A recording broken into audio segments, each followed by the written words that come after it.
The contract hit the marble countertop with a soft thud, 37 pages, ivory paper, the kind they use for wedding invitations and death certificates.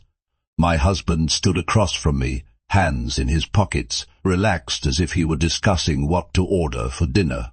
"Sign it, Vivian. It is straightforward." I stared at the papers, then back at him. "What exactly am I signing, Marcus?"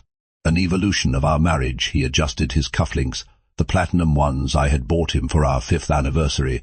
"I want to see other people. I think it is healthier for both of us." Healthier. The word hung in the air like smoke. "You want permission to cheat on me. I want honesty in our relationship. No sneaking around, no lies.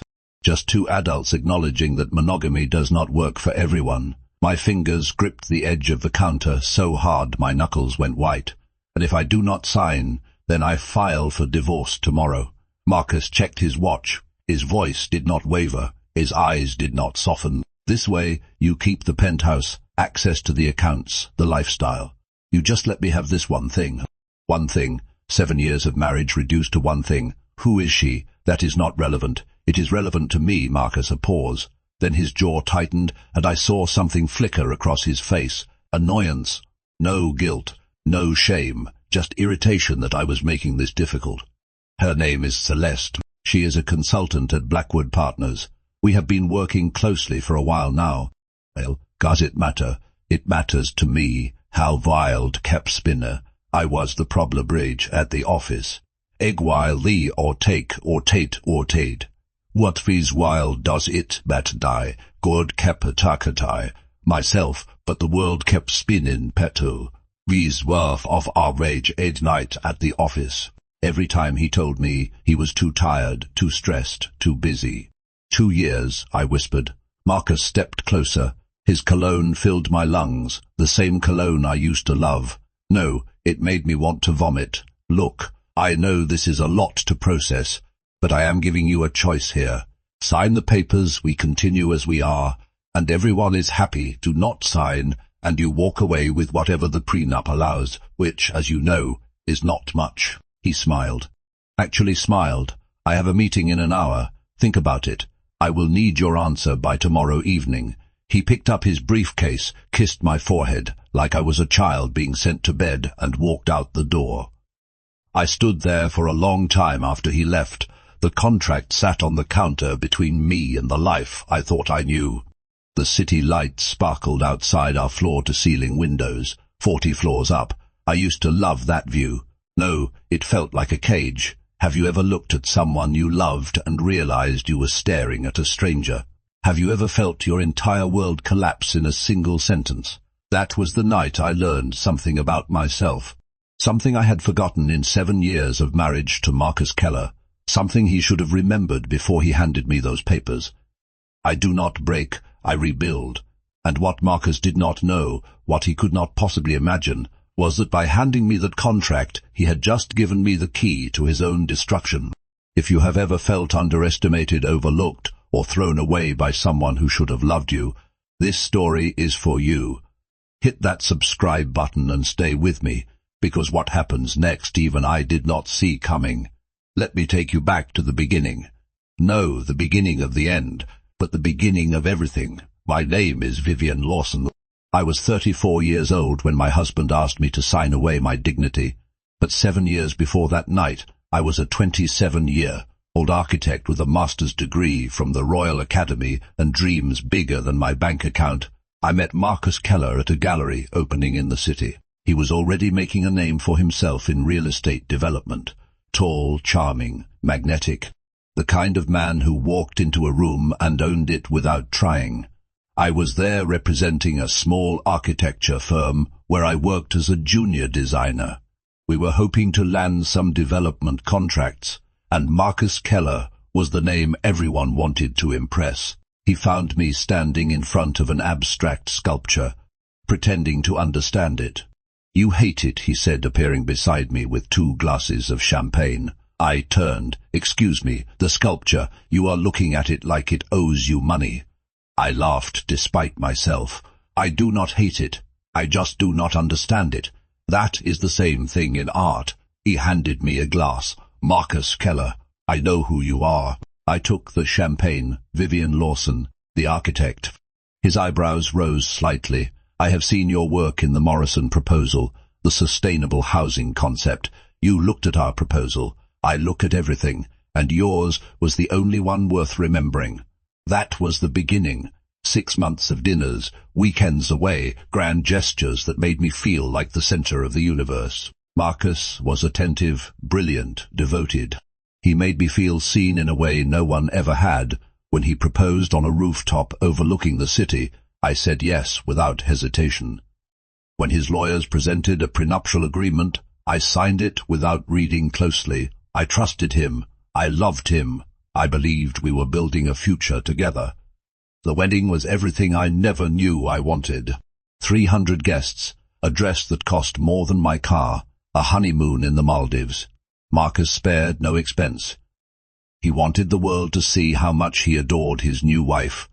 Looking back, I understand now. It was never about love. It was about acquisition. Marcus Keller collected beautiful things, and for a while I was his favorite piece. The first year was a dream. We moved into the penthouse. I continued working at my firm while Marcus built his empire. He asked about my projects, offered feedback, seemed genuinely interested in my ideas. Then things started to shift. It was subtle at first. Marcus would mention that I was wasting my talent at a small firm. He suggested I work with him, help develop concepts for Keller development. It made sense, he said. Why compete when we could collaborate? I hesitated at first, but he was persuasive. He always was. I left my firm and joined his company. No, officially not with a title or a salary, just helping out, contributing ideas, being part of the team. My designs started appearing in Keller development proposals. The Riverside Complex, the Ashmont Towers, the Harbor District renovation. Each project showcased the innovative concepts I had developed, the structural poetry that had defined my academic work. But my name was never attached. We are a team, Marcus would say when I raised the issue. Individual credit does not matter. What matters is what we build together. I believed him. I wanted to believe him. The years passed, and I became invisible.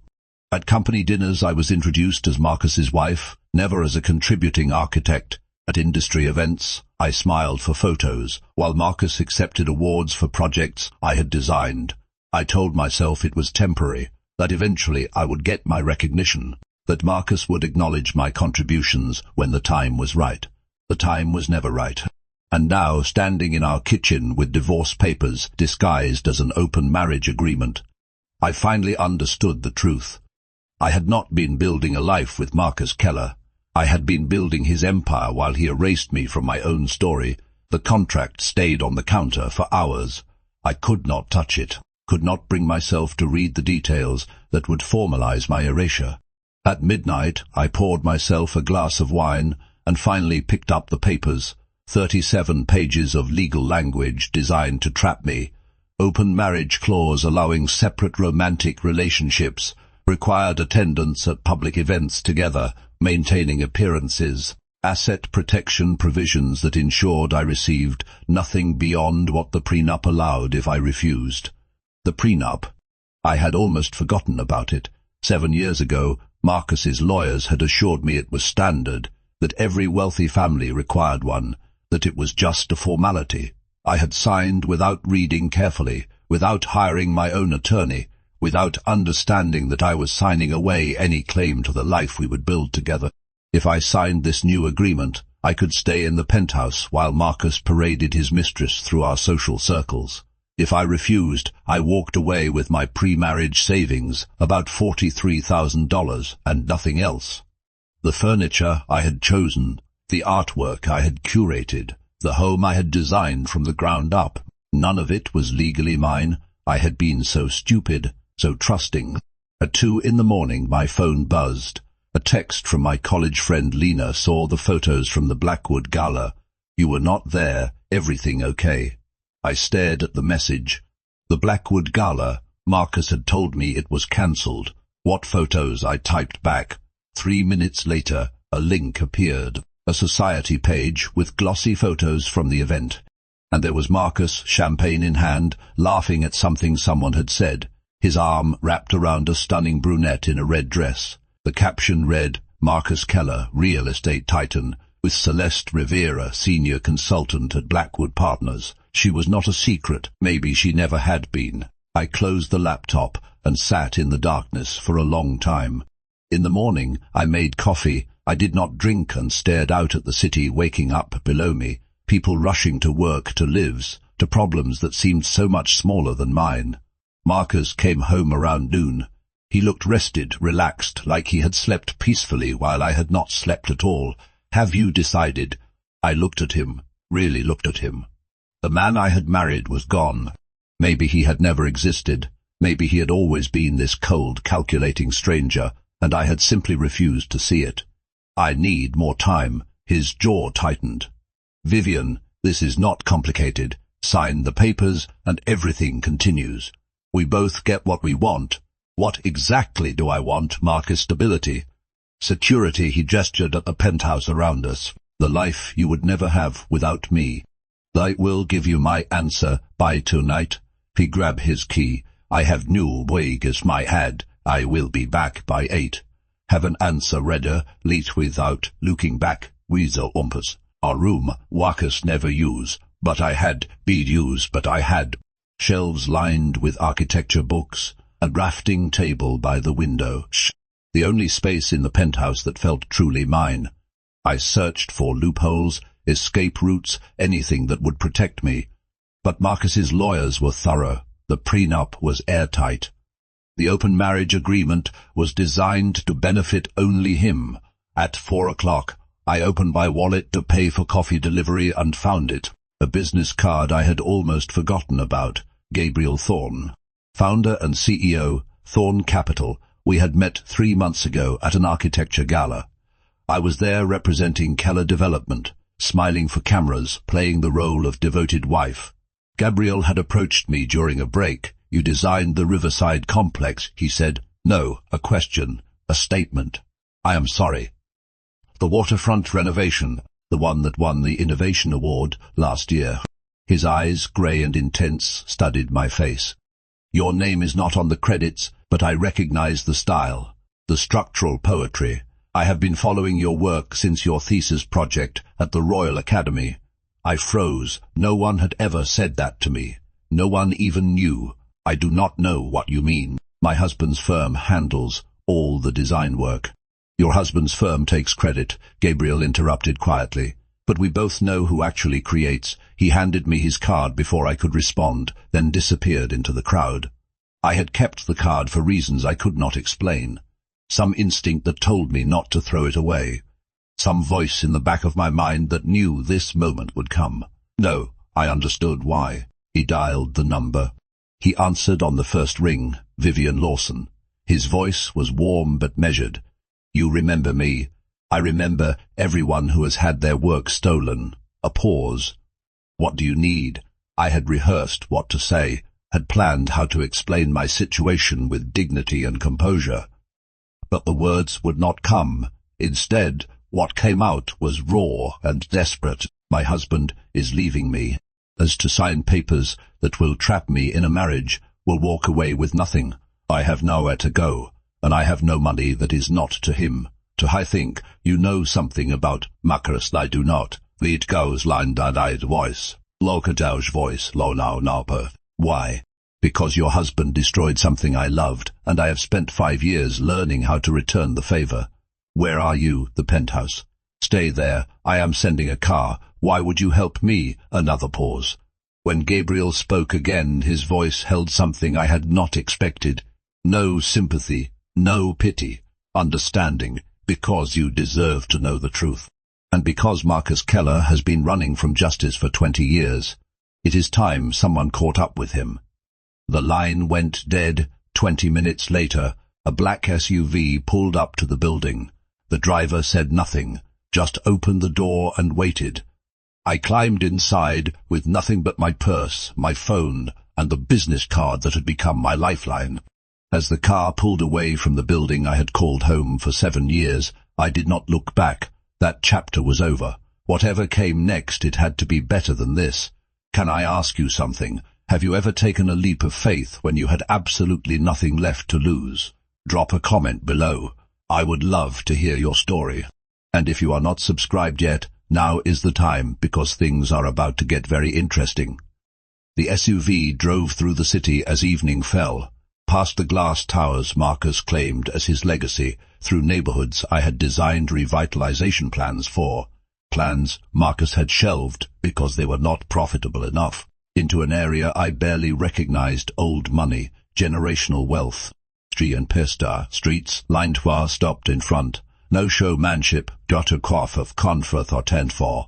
Fistor, Fida, Thordukte. Pistor, Fister, Lichard, Confit, do showmanship, Cart Fidan. Older, maybe, or just more present, 45 years old, silver threading through dark hair, face carved with lines that suggested a life lived rather than performed. He wore no tie, no flashy accessories, nothing to announce his wealth. But his eyes. Those grey eyes missed nothing. "Thank you for coming," he said as I approached. "Thank you for answering." He led me inside. The brownstone was warm and lived in, exposed brick walls, original woodwork, shelves lined with books that actually looked read, art that seemed chosen for meaning rather than value, the opposite of everything Marcus had built. "Please sit." Gabriel gestured to a leather chair by the fireplace. "Can I get you something? Coffee, something stronger." "Coffee, please."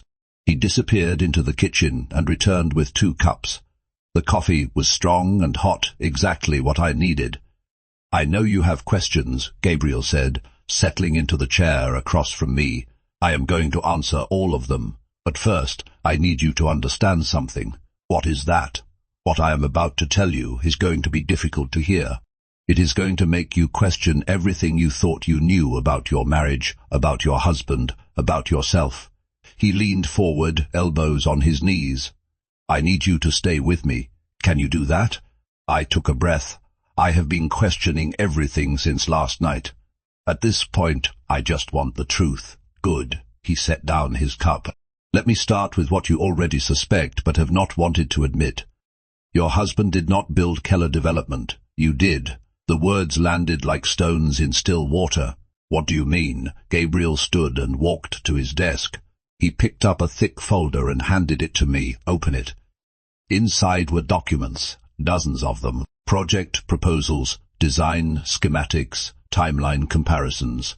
Each page showed a Keller Development project alongside original documentation marked with my name. I had analysts study every major project credited to your husband over the last 6 years, Gabriel explained. The structural concepts, the innovative elements, the signature details that make each building distinctive.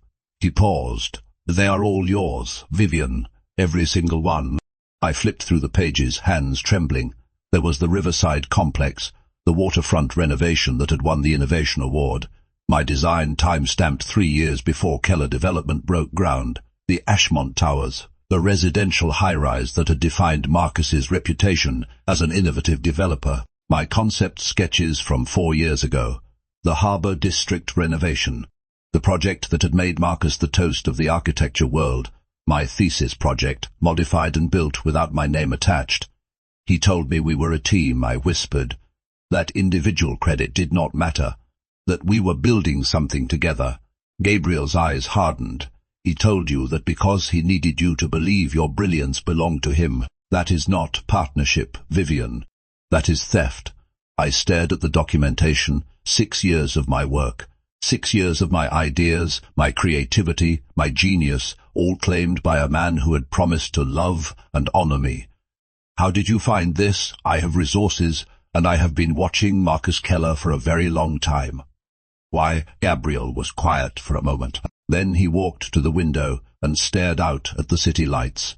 20 years ago, Marcus was a young employee at my father's investment firm. Brilliant, ambitious. Everyone thought he was destined for great things. My father trusted him, mentored him, treated him like a son. What happened? Marcus embezzled $3 million. He laundered it through shell companies before anyone noticed. By the time the investigation started, my father had suffered a massive heart attack. The stress, the betrayal, it destroyed him.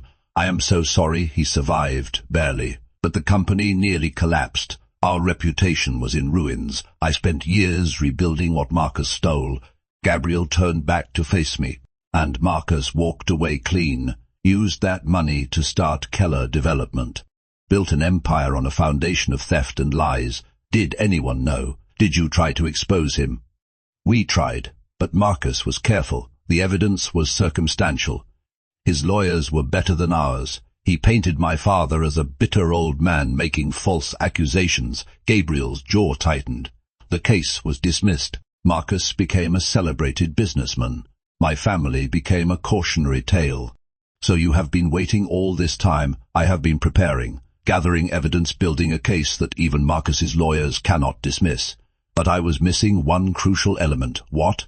You. I looked up at him. Me. You are the key to everything, Vivian. Your testimony, your documentation, your story. Gabriel sat down across from me again. Marcus built his empire by stealing from you. If we can prove that, if we can show the world that the great Marcus Keller is nothing more than a fraud, everything he has built comes crashing down. And what about the embezzlement?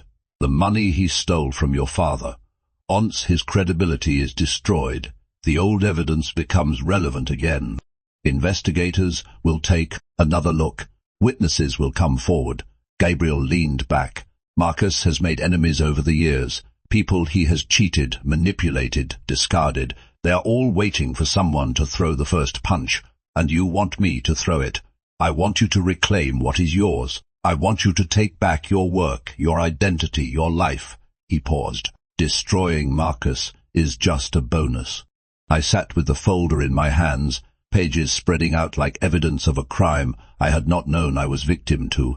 Everything I thought I knew about my marriage, my career, my own contributions, it had all been a lie. But beneath the devastation, something else was stirring, something cold and sharp and hungry. What do you need me to do? Gabriel smiled. It was not a warm smile. It was the smile of a man who had been planning this moment for 2 decades. First, we document everything, every project, every design, every contribution you made that Marcus claimed as his own. We build a portfolio of your original work, time-stamped and authenticated. Then we release it strategically.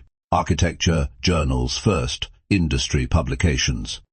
Let the professions, and then we release the fitibial. Mighty eskivir will not just be discard. Fischeld conflicti, fati of fati. Fate, filthy scored.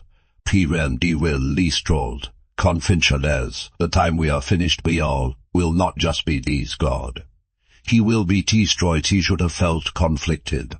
Should have hesitated at the thought of ruining the man I had once loved. But standing in Gabriel's study, surrounded by evidence of everything Marcus had stolen from me, I felt nothing but clarity. When do we start? Tomorrow there is a development summit in 3 weeks. Marcus will be receiving a Lifetime Achievement Award. Gabriel's eyes glinted. I think it is time the world met the real architect behind his success. I looked out the window at the city sprawling below. Somewhere out there, Marcus was having dinner with clients, confident in his victory, sure that I would sign his papers or crawl away in defeat. He had no idea what was coming. Good, I said. Let us burn it all down. The next 3 weeks were the most intense of my life. In a brownstone, comforted, nothing like the coterie of the head show. I had space to think to bredo, compare guests who remember who I was before. Marcus had started Vader nowadays. I work with gay, I work debris. I work with gay drag, I work with gay ray, I worked with gay trade, weed with etchave. Lawyers who built the legal framework for our exposure, private investigators who tracked down former employees willing to testify about Marcus's methods. I spent hours compiling my original work, design sketches from years ago, digital files with timestamps that predated Keller Development's projects, emails where I had shared concepts with Marcus, concepts that later appeared under his name alone. The evidence was overwhelming, irrefutable, damning. At night, Gabriel and I would sit in his study, going over strategy, planning our next moves. He was brilliant and methodical. Every step was calculated, every contingency considered. But there were moments when the planning stopped and we just talked, about architecture, about dreams, about the people we had been before life had scarred us. Gabriel had dedicated his life to rebuilding his family's legacy, but I could see the toll it had taken, the loneliness, the single-minded focus that left no room for anything else. "Do you ever regret it?" I asked one night. Her Foti was quiet for a long moment. "Some days, but then I remind father face what my strategio, but I do not suffer the betries, hot to cado lonkamoskamai." Something passed between us in that moment, something I was not ready to name. I looked away first. "We should focus on the summit," I said. "There is still a lot to prepare." "You are right." Gabriel returned to his papers. "We only get one shot at this." The morning of the development summit, a dress arrived at the brownstone, crimson silk, bold, deliberate, impossible to ignore. A note was attached in Gabriel's handwriting. "You have spent 7 years being invisible. Time to step into the light." I put on the dress and looked at myself in the mirror. The woman staring back was someone I barely recognized. No, Marcus's wife. No, a shadow in someone else's story. Someone powerful, someone dangerous. Someone ready to fight. Gabriel picked me up at 6. He wore a perfectly tailored tuxedo, silver hair swept back, looking every inch the billionaire he was. But his eyes were warm when he saw me. "You look incredible." I looked like a woman who is about to ruin someone's life. "Same thing." He offered his arm, ready. No, I took his arm anyway. "Let us do this." The annual development summit was held at the Grand Metropolitan Hotel, the same venue where Marcus would receive his Lifetime Achievement Award later that evening. The irony was not lost on me. As we walked through the entrance, I felt eyes on us immediately. People I recognized, Marcus's colleagues, his clients, industry professionals who had attended dinner parties at our penthouse. They stared, they whispered, they could not look away. Gabriel kept his hand at the small of my back, steady, grounding. We moved through the crowd like we belonged there, like this was exactly where we were meant to be. And then I saw him. Marcus stood near the bar, champagne in hand, laughing at something someone had said. Celeste clung to his arm in a dress that probably cost more than my first apartment. They looked comfortable, confident, like they had already won. Then Marcus turned and saw me. The color drained from his face. For a moment everything stopped. The room, the noise, the years between who I was and who I had become. Gabriel steered us directly toward him. My heart hammered, but I kept my expression neutral, calm. Controlled. "Keller." Gabriel's voice dripped with false warmth. "Good to see you." Marcus's jaw clenched. His champagne glass trembled slightly in his hand cross. "What are you doing here?" "Same thing as everyone else. Celebrating industry excellence." Gabriel's hand tightened slightly on my waist. "I do not believe you have met my date, Vivian Lawson." Marcus stared at me like I had grown a second head. Celeste looked between us, confusion creasing her perfectly made-up face. I extended my hand. "Nice to meet you." "Vivian?" Marcus's voice was strangled. "What the hell are you doing?" "I am attending a summit." I kept my voice pleasant, professional. "I was invited." "By him." Marcus gestured at Gabriel, disgust twisting his features. "Do you have any idea who he is?" "I know exactly who he is. And I know exactly who you are too." The words landed like a slap. Marcus's face reddened. "Actually," Gabriel interrupted smoothly, "Vivian is more than my date. She is my new creative consultant, specializing in innovative architectural design." He paused for effect, the kind of work that wins innovation awards. People were watching now. Phones were out. Whispers rippled through the crowd. "I do not know what game you are playing," Marcus hissed, "but it ends tonight." I stepped closer, close enough to see the vein throbbing in his temple, close enough to smell his familiar cologne, now nauseating. "You gave me 24 hours to decide my fate," I said softly. "It took me less than 12. But you are going to spend the rest of your life regretting what you did to me." Marcus opened his mouth to respond, but no words came out. Celeste tugged at his arm, looking around nervously at the attention we were drawing. "We should go," she whispered. Gabriel smiled pleasantly. "Enjoy your evening, Keller, and congratulations on the award." though I hear there may be some questions about the work it is honoring. We walked away, leaving Marcus frozen in the middle of the ballroom. I could feel his eyes burning into my back. I was done. Looking back was perfect. But why ye just to begin family? Vadi corner, the hands were seeping, but I did not look back. Have you ever had a moment where you finally stood up for yourself and it felt like the whole world shifted? I need to hear about it. Drop your story in the comments. I read every single one, and if you are loving this journey, smash that like button. We are not done yet. The next morning, the story broke. No, the full exposure, that would come later, but the first domino had fallen. Texture-nimus documentation, we had the Parisans of my original designs, had Kedlide developed and Sarkimeliptons. Arcadine the project's timestamps that showed my work predated the company's proposals by years. The headlines, but the implication was clear. Did Keller development these designs? Hidden architect behind industry awards, the real genius behind the waterfront renovation. Marcus's PR team scrambled to respond. His official statement called the allegations baseless attacks from jealous competitors, standard damage control. Nothing unusual, but I could see the cracks forming. Industry insiders started asking questions. Journalists who had written glowing profiles of Marcus began digging deeper. Former employees who had been silenced by non-disclosure agreements started reaching out to whistleblower platforms. The avalanche had begun. A week after the summit, Gabriel came to my room with another folder. "We found something else," he said.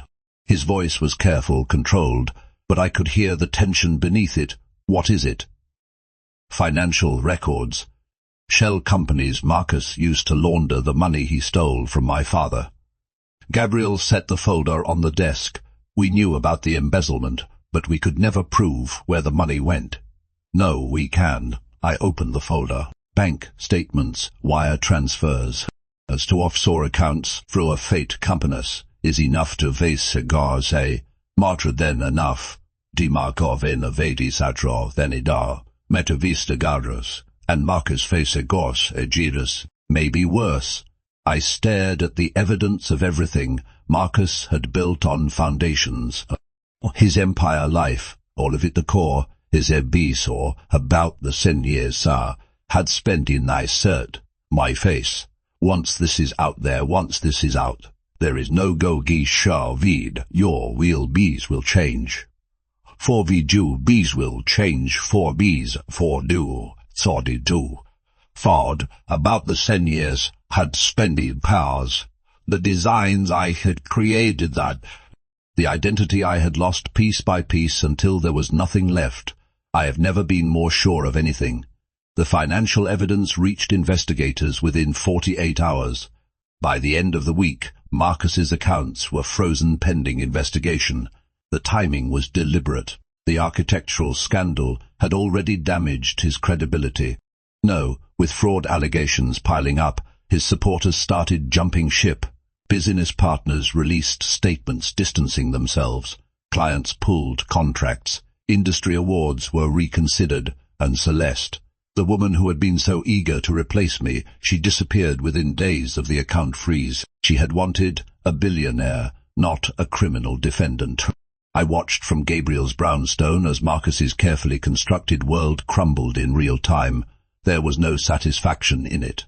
No, exactly, just a strange, hollow clarity. This was justice. This was the truth finally coming to light. But it was not over yet. There was one more thing I needed closure. 2 weeks after the story broke, Marcus requested a meeting. His lawyers contacted Gabriel's office with the request. Marcus wanted to see me alone. I agreed, but not on his terms. We would meet at Gabriel's office, neutral territory. Witnesses within earshot, Gabriel offered to stay, but I shook my head. I need to do this alone.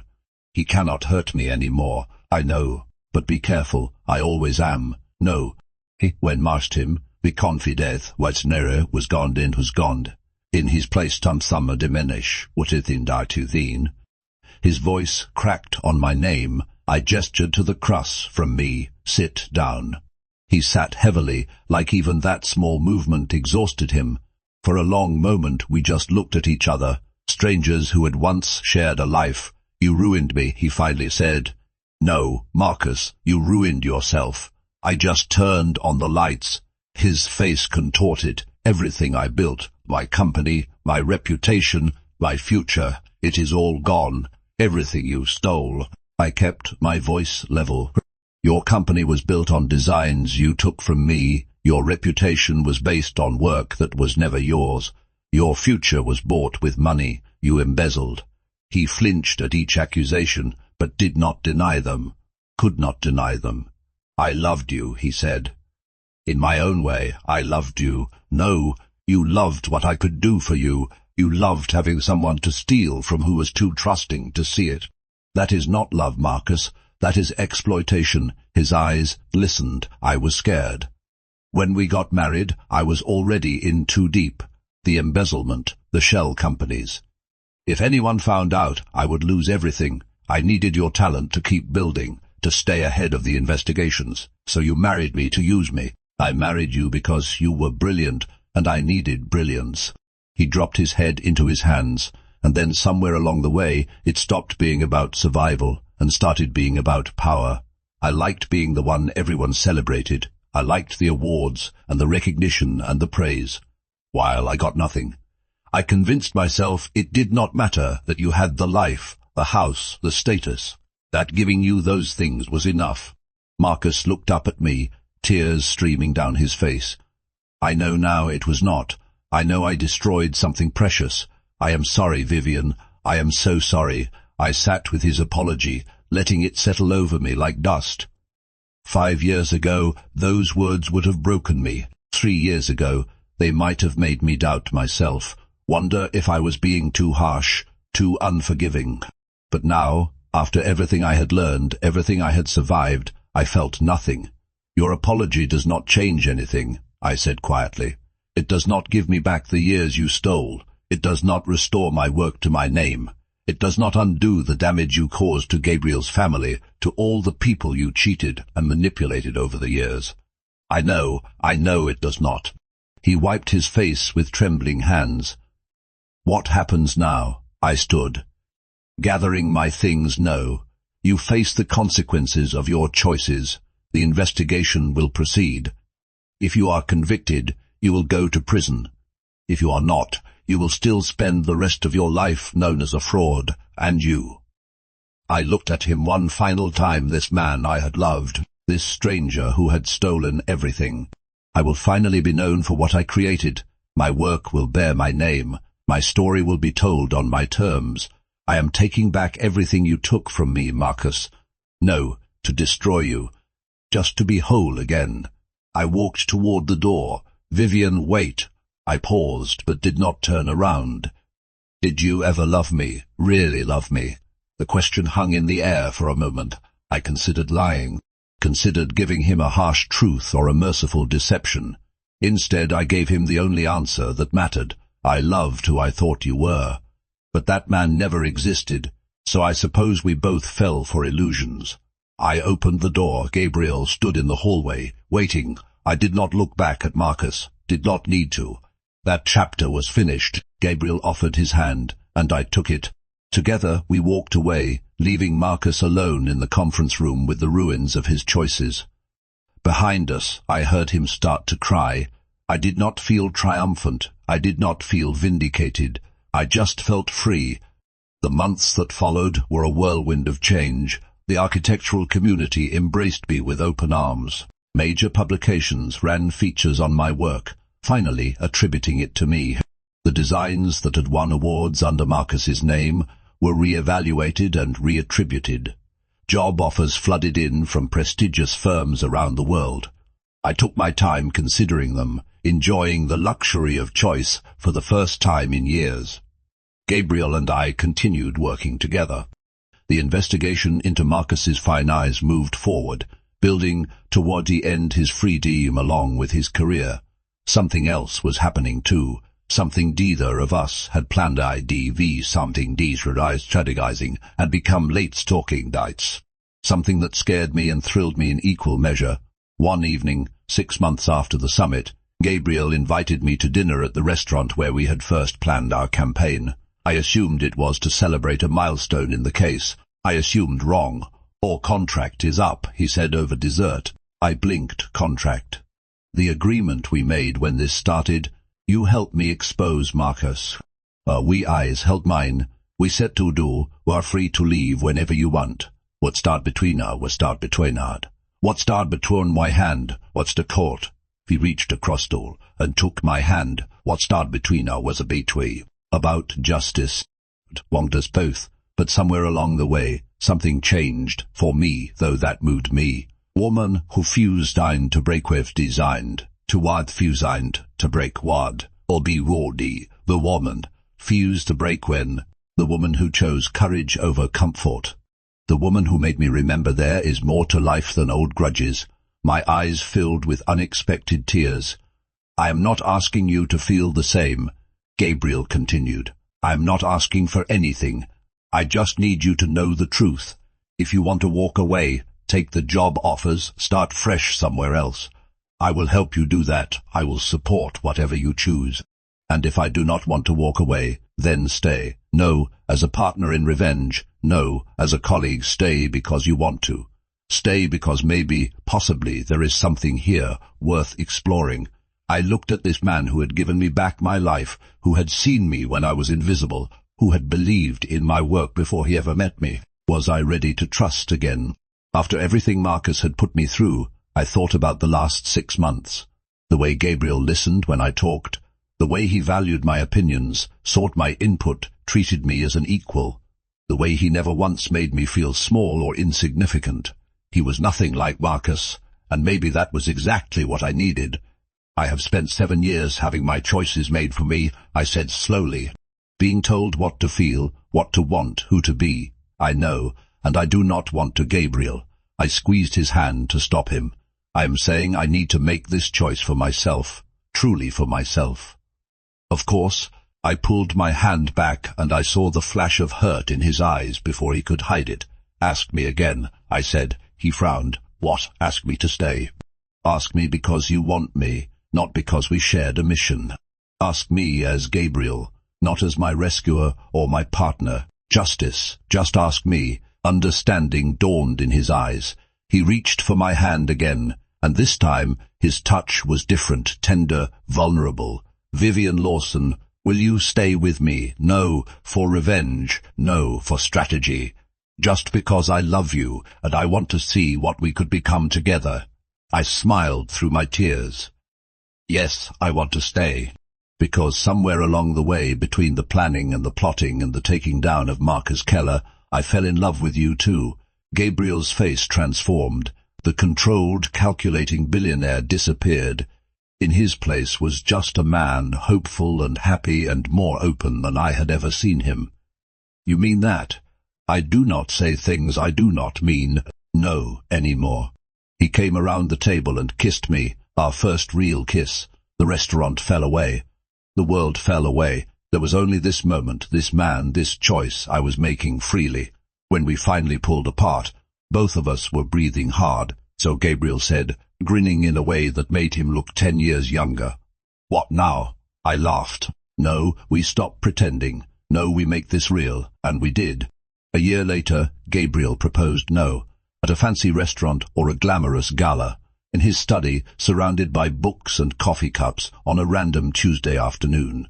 I was sketching designs for a new project, a community center in a neighborhood that reminded me of where I grew up. Gabriel came in with 2 mugs of tea, set one beside me, and sat down in his usual chair. I want to ask you something, he said. I looked up from my sketches. What is it? He did not get down on one knee, did not produce a velvet box. Instead, he just looked at me with those grey eyes I had come to love so deeply. I do not have a ring, he said. I figured you would want to design your own. A ring. I set down my pencil. I want to build something with you, Vivian. No. A campaign. No. A strategy, a life, a partnership, a family. If you want one, Gabriel reached for my hand. I want to wake up next to you every morning and fall asleep beside you every night. I want to support your dreams and have you support mine. I want forever, if you will have me. I stared at him, this man who had given me back myself. who had loved me through my worst moments and celebrated my best ones, who had never once tried to change me or control me or claim credit for my successes. "Yes," I whispered, "yes, I will have you, forever." He kissed me then, soft and sweet and full of promise. We were married 3 months later, small ceremony, just family and close friends. I wore a simple white dress, and Gabriel wore a suit that was not tailored for anyone else to impress. The reception was held at the brownstone, dancing in the living room, cake in the kitchen, no photographers, no press, just love. It was perfect. 2 years after the divorce from Marcus was finalized, I stood on the rooftop of the Lawson Community Center, my community center, named for my mother, funded by Thorn Capital, designed entirely by me, below. The neighborhood that had inspired my thesis project all those years ago was thriving. Affordable housing that was actually beautiful, green spaces that brought the community together, architecture that served people instead of profits. Everything Marcus had shelved because it was not lucrative enough was now standing proud, serving thousands. Gabriel came up behind me, wrapped his arms around my waist. "It is exactly what you imagined," he said into my hair. "Better." I leaned back against him. "It is real." We stood there for a long time, watching the sun set over the city. Children played in the courtyard below. Families walked along the newly designed pathways. Life hummed in every corner. "Do you ever think about him?"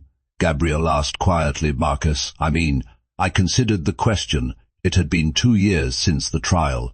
Marcus had accepted a plea deal, securities fraud, money laundering, and tax evasion, 5 years in federal prison, though with good behavior he might be out in 3.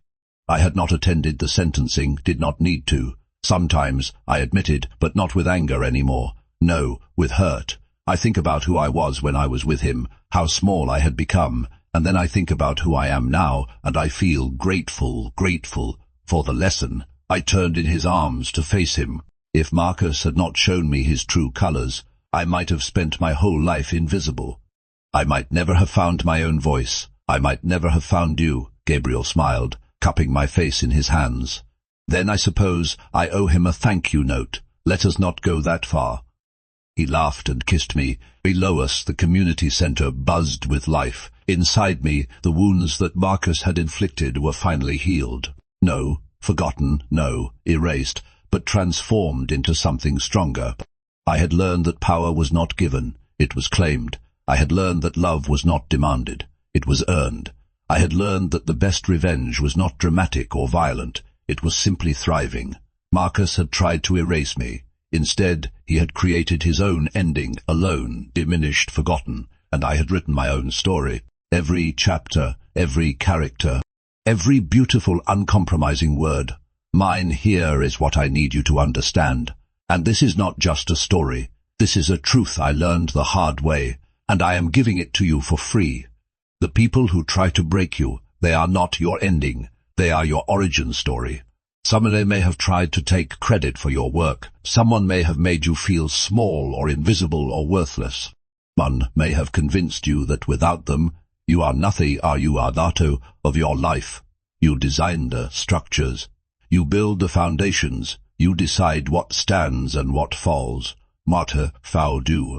And if you are in a situation right now where you feel trapped, where you feel like there is no way out, where you feel like you have already lost, hear me, you have not lost. You are just at the turning point in your story, the moment before everything changes. Reach out, ask for help, take that terrifying leap of faith, because on the other side of that fear is a life you cannot even imagine yet, a life where you are seen, valued, celebrated, a life that belongs entirely to you. If any part of this story resonated with you, if you saw yourself in my struggle or my triumph, I need you to do something for me.